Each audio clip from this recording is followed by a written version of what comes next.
रो जला रहे तो शादी दोसर है सकलब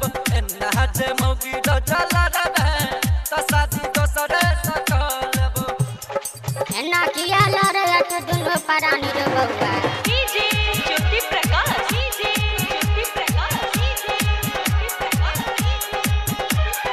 एकरा में मम्मी के छौ बड़ी कमी एकरा में नहीं छोड़ा जा छौ बेसरमी एकरा में मम्मी के छौ बड़ी कमी एकरा में नहीं छोड़ा जा छौ बेसरमी तोरा आ बापू के केतनो समझ लियो तहियो शादी तू करा देल है नहज मौगी रो चला तो शादी दोसर है सकलब नहज मौगी रो चला तो शादी दोसर है सकलब DJ Jyoti Prakash DJ Jyoti Prakash DJ Jyoti Prakash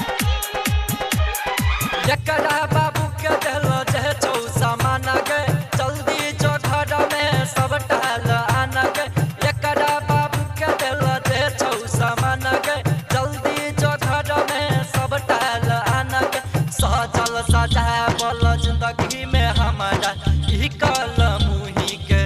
अन दिल है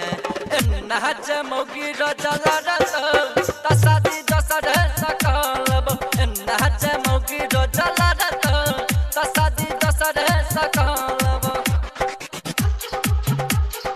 गोपाल विशाल के बजा के तू आना गे संगे राम जियो के से होला आनी है आए हम फैसला है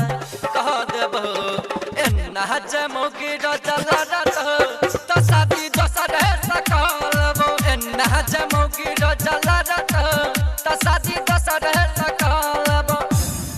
बुझली गे मम्मी।